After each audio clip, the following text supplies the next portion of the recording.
Now, some of these things being, the work hard or the promote deserving employees aspect, right? Some of these things are so incredibly difficult to deal with legally or even through the court system.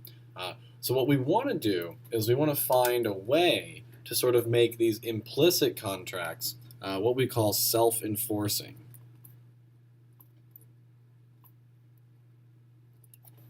Right? A self-enforcing contract, right, is one that does not require any external enforcement.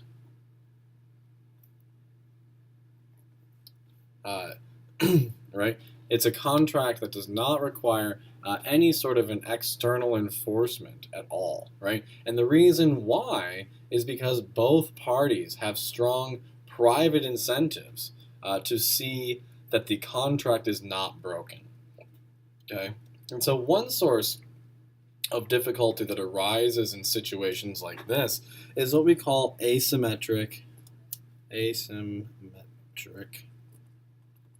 information. Right? Asymmetric information, again, is the idea that one party knows some valuable piece of information and does not tell the other party. Okay, and so sometimes, like the asymmetric information, this could be as simple as, I'm lazy, right? And I know that I'm lazy, okay? But you, as my employer, right, you might not know just by looking at me that I'm lazy, okay? Would I ever want to tell you or admit to you that I'm lazy? Of course not. At an interview, I'm not going to tell you that I'm lazy. I'm going to tell you that I'm the hardest working person that there is, even if I know that I'm not, right? That would be asymmetric information because it's valuable to the employer, right? And the employee has it, but he's not telling, right? And so if you want some more information on this, we talked about it earlier in the semester. So go check that out, especially the part about the used car salesman, which I think was in week 6, whichever week was on signaling. Okay? And so given that phrases like work hard or promote deserving employees or treat customers and others with respect pervade labor contracts, and that we cannot externally verify whether or not these things are actually being done, we need to find a way to ensure that the people involved do so on their own without someone constantly supervising them, right? So I'm sure you've all, at one point or another in your lives, seen someone at work who maybe didn't do the best thing. Maybe they violated the implicit contract, right? Maybe they cursed at a customer, or they gave a customer a dirty look, right? Or something like that. Something that's not explicitly banned in their contract, but you're not supposed to do, right? And the reason, and they could do that, right? Because they weren't being supervised constantly, right? And so what we want to do is find a way to incentivize people not to do that, right? To disincentivize them from doing it in such a way that doesn't even require me, the employer, to even watch you, right? I want you to do the right thing, right? I want you to obey the contract even when I don't watch you, okay? And so that's sort of the goal, right? Now, in these situations, formal sanctions such as fines or imprisonment even are less likely to work simply because it's difficult to prove that an employer perhaps didn't promote a deserving employee, right? It'd be difficult to prove to someone else that you were a deserving employee and that you were discriminated against, right? It's difficult to prove that at all. Or it's difficult for me as the employer to prove to the courts that you weren't working hard, right? And so formal sanctions like fines and imprisonment, right, simply won't work because we can't prove that someone violated the implicit contract. Employees can always say that they were working hard, and employers could simply say that a particular employee wasn't quite deserving enough for a promotion, right? Or you could say, no, I didn't curse out that customer, right? And so given that formal sanctions or punishments are not an option, a self-enforcing contract makes it less likely that employees or employers, right? And that's an important part. It's less likely that employees or employers will cheat on their agreements. Okay, and so let's go through a couple examples of this to illustrate what it is that we're talking about. Okay, and so one way that we can do this is to use signaling. Right, signaling, if you can't tell or haven't noticed, is an incredibly powerful economic concept. Okay, and we've talked about this before, but it never hurts to go over it one more time with some new examples. Right, and so one characteristic of hardworking people that seems to be universally true is that they tend to be willing to forego current happiness, right, for a greater amount of future happiness, right? And so in one study which became very famous, scientists offered children, one marshmallow immediately. Right? They gave you a marshmallow, okay? And if the marshmallow was still on the plate when they came back in the room, then the children could have 2 marshmallows, right? Or the child could simply eat the marshmallow right away, okay? But if they did that, that would be the only marshmallow they got, right? And they recorded which children were willing to wait the longest and then tracked those children into adulthood. And as it turns out, the children who were willing to wait the longest for the second marshmallow tended to earn significantly more income than children who ate the marshmallow right away, right? And so I'll put a video of the experiment in Blackboard for you guys if you want to watch it. It is, it's funny, but it's also a little bit cruel because you are, torturing children a little bit, right?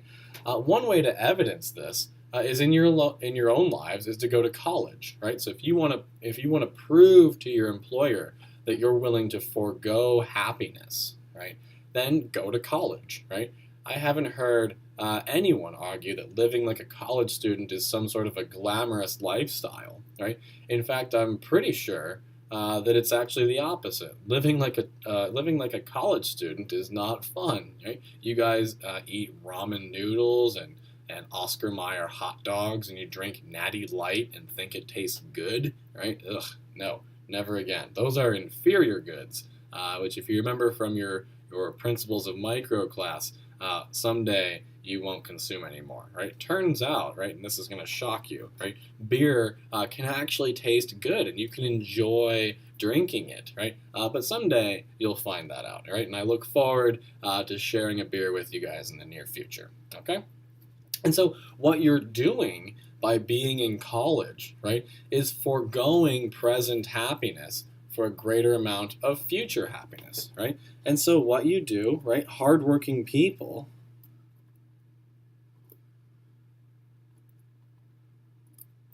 right, people who are hardworking will give up present happiness, right, in return for greater future happiness, right? And so at some level, what we want to do, right, is make it so that you have to give up the most present happiness, right, in order to get the greater future happiness. So maybe your college professors should do terrible things, right? Maybe we should give you paper cuts every day, right? And have Ferris develop a reputation for being cruel to our students, right? Because that way you're giving up even more present happiness by coming to Ferris, right? And then in the hopes that someday you'll get even greater future happiness. So maybe we could improve the signal of a Ferris degree by giving you guys paper cuts every single day, right? Obviously, I'm kidding, right? Clearly, we shouldn't do that. There's a little thing called ethics that gets in the way. But maybe that's a good idea. Tell you what, no, I'm not going to do that. I'm not going to make that offer. I'm not even going to do it. Okay, so we want to signal to prospective employers, right, that we are willing to forego current happiness for greater future happiness. Okay? Now, there's always going to be scope for what we can call opportunistic behavior. All right? So even having the right kind of people as employees, which you could find by using the correct signals, it does not guarantee that these people will always work hard. In fact, even the right kind of people may not live up to their promises or their expectations of the employer, right? And so economists have come to call this type of cheating opportunistic behavior, which results not from people actively seeking to break their promises or be dishonest, but because we're all trying to advance our own interests, and sometimes we find an opportunity to sort of take a short break or otherwise take advantage of the fact that the boss isn't looking. Okay? This would be, checking Facebook or Twitter or Instagram or whatever, right? Or maybe you go to the bathroom or you take an extra long lunch, right? We've all done something like this, and there's no shame in admitting it, right? But what we want to do, right, is to adopt compensation policies that more or less, automatically induce both the employees and the employers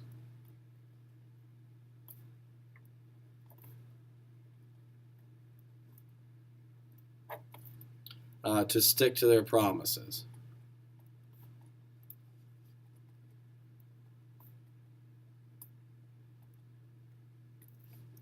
Okay.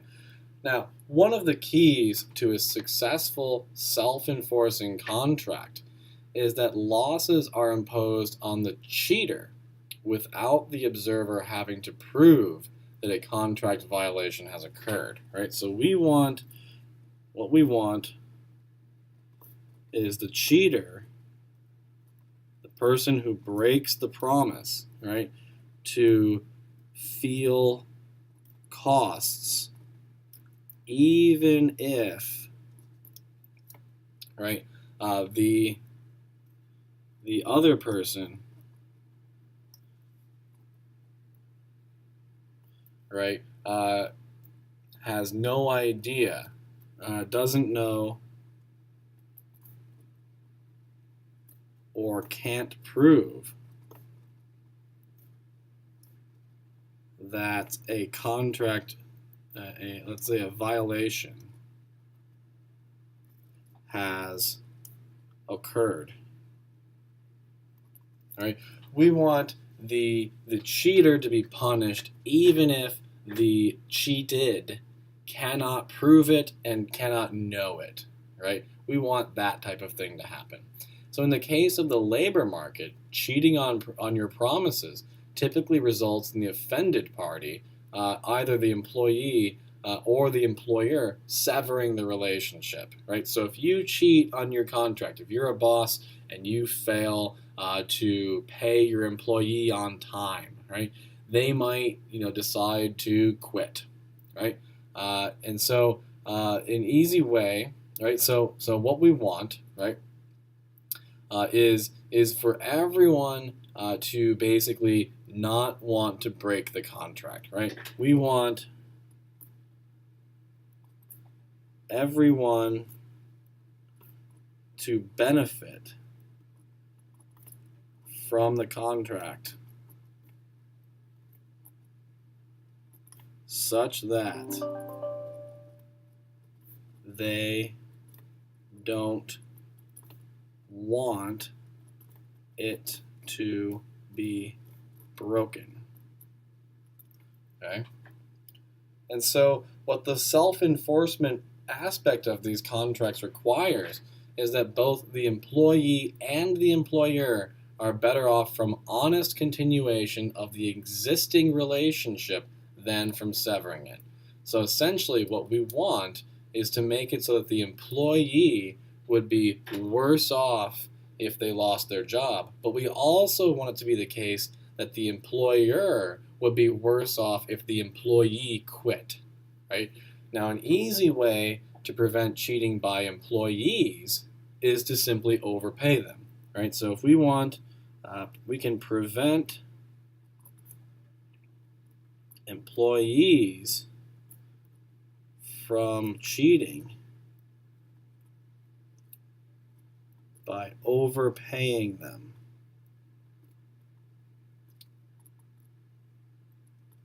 Right?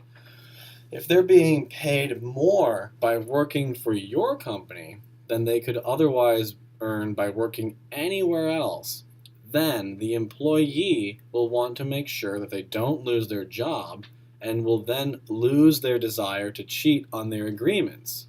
Okay?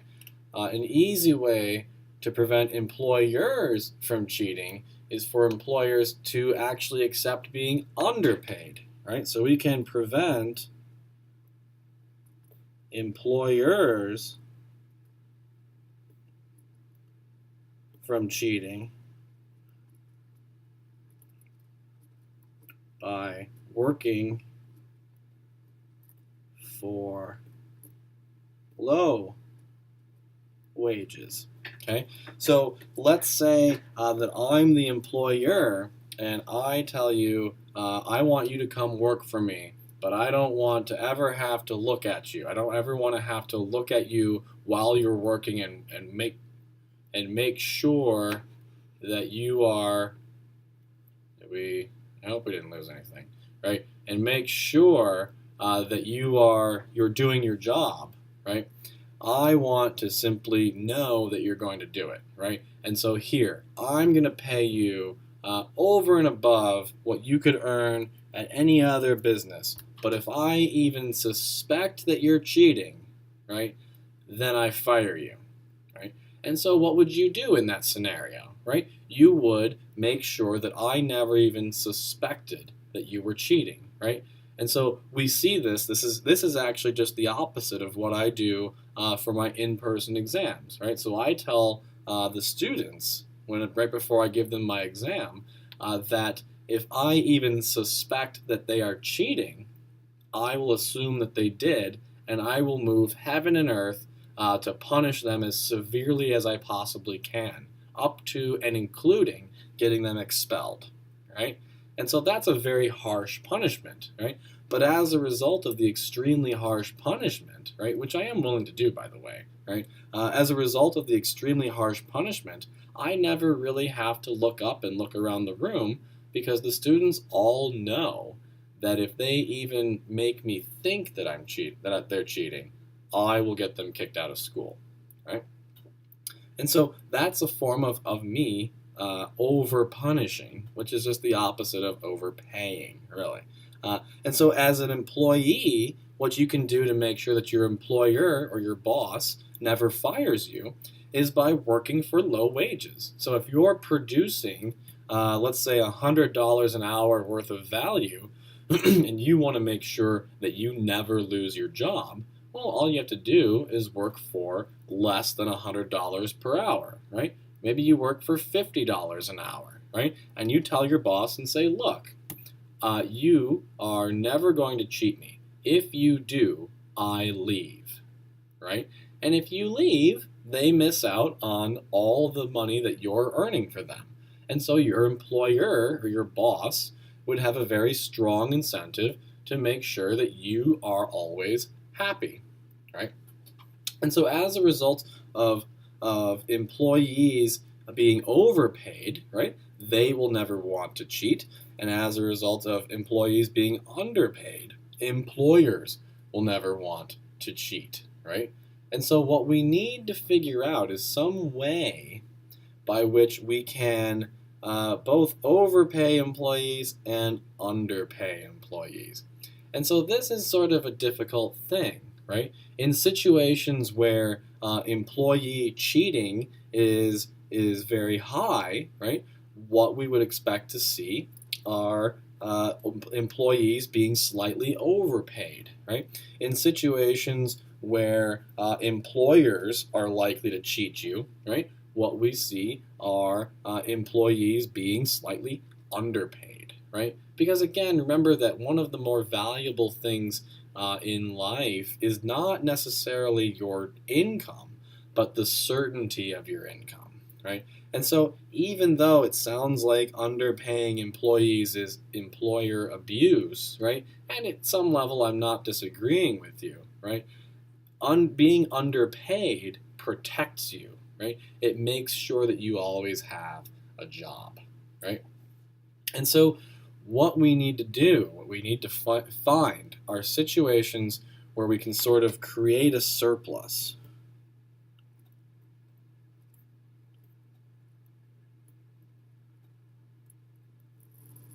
Right? What we need to find, right, is a situation where you are able to produce a lot of value for a specific company, right? But maybe not as much value for a different company, okay? And that creates some sort of a surplus. And then that surplus there can be bargained with. And so let's say that because you've worked in this one company for a very long time, you have gained certain firm-specific capital. To go back to a few weeks ago, right? You've gained firm-specific capital, and as such, you now produce $10 per hour for the firm, right? And your alternative, right, would be another job that only pays you $4 per hour. Okay, so let's say you produce $10 worth of value per hour, and your opportunity cost is only $4 per hour. Right? So you're giving up a $4 an hour job, and we're ignoring minimum wages and all that stuff right now, just for simplicity. Okay. And so what that means, what standard economics would say, is that you only have to cover someone's opportunity cost and they'll come work for you. So your boss could get away with paying you $4.01, right? And you would be better off working for them than you would for this other company, right? And not abusing you and all the other stuff, right? So they pay you $4.01, right? And you come work for them, okay? But that's not a very stable thing, right? So what we've created by doing that, right, is we created a $6 surplus, right? Now, there's an extra $6 floating around there, all of which at this point is going to your boss, right? So you're producing $10 worth of stuff per hour. Your opportunity cost is only $4, and so the standard theory would say I only have to pay you $4 per hour, right? Which means I profit $6 an hour off of your efforts, okay? And so, but what we want to do is because we've created this surplus, what I can do, is I can overpay you. Your employer can overpay you. They could pay you, let's say, $7. Right? They pay you $7 per hour. Right? You still produce $10. And your opportunity cost is still $4, right? And so your boss is overpaying you by $3 according to standard economic theory. At the same time, you're being underpaid by $3, right? Because you are producing $10 worth of stuff per hour, which means the boss should be willing to pay you up to $10 an hour, right? But now, because of this splitting the surplus, right, you're still being overpaid by 3 relative to your opportunity cost, but you're being underpaid by 3 relative to your marginal productivity of labor, right? And so in this world, right, you don't want to cheat, because if you do, you'll lose this job and you'll go down to $4 per hour, which would make you worse off. And your employer, your boss, also doesn't want to cheat you, because if he did, right, that would put him, he would lose out on the $10 an hour, right? He would lose you as a worker. And so if either one of you cheated, you'd both be worse off by $3, right? And so as a result, neither one of you, $3 per hour, I should say, right? And so as a result, neither one of you are going to have an incentive to cheat, and in fact, both of you will have a very strong incentive to not cheat, right? And so the whole point here is to find the areas where you can create a surplus, right? You want to find situations where you are in a unique position with a firm or a company such that you're creating a surplus. You're creating value far exceeding your opportunity cost, and then you split that with your boss. If you're able to do that, right, then you will have a self-enforcing contract where your boss won't be able to abuse you, but at the same time, you won't be able to abuse your boss by shirking, right? And so this would represent sort of the ideal world where everyone has a strong incentive to not cheat simply because they would be fired and they would be worse off if they actually did.